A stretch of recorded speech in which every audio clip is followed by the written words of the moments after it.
Pardonner pour embellir le monde, du père André-Marie de Croixeau.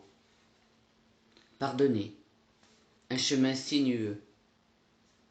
Du fait de son étymologie, le mot pardon vient du latin perdonare, mot qui s'est répandu dans la langue latine à l'époque carolingienne. Il signifie donner sans limite, donner totalement, abandonner. Pardonner est un effort exigeant.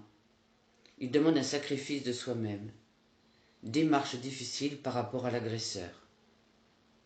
Dans le pardon, il y a la perfection du don jusqu'à l'extrême, jusqu'au bout. Cela implique un cheminement ardu pour un être humain. Ce n'est pas un sentiment spontané, naturel. Au point que, dit Enzo Bianchi, le pardon accordé immédiatement et facilement a toutes les chances de ne pas être authentique. Exception faite pour les pardons devant les caméras et les médias, qui s'apparentent bien davantage à un acte d'exhibition et à une attitude de mise en œuvre de soi visant à recueillir l'approbation. Le pardon est un chemin coûteux, parce qu'il faut payer le prix du sacrifice. C'est aussi un chemin encouragé par la tradition chrétienne et aujourd'hui, étonnamment, confirmé par la psychologie moderne.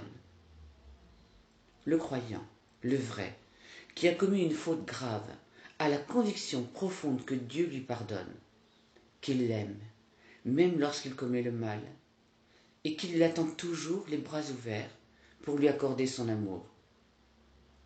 Dieu efface la faute, l'oublie et lui permet de renouveler sa vie, de reprendre sa route.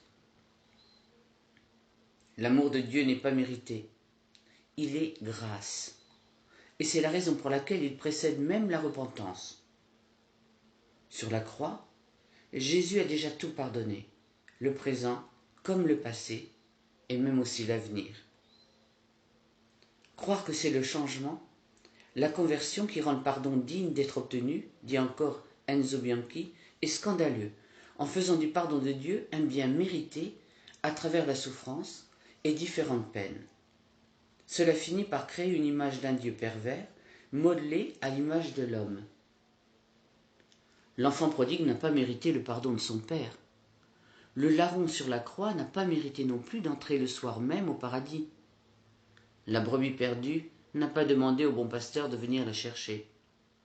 C'est toujours Dieu qui commence et l'homme pardonné qui suit. C'est toujours Dieu l'amant et l'homme l'aimé, à condition que nous ayons la même attitude pour les autres.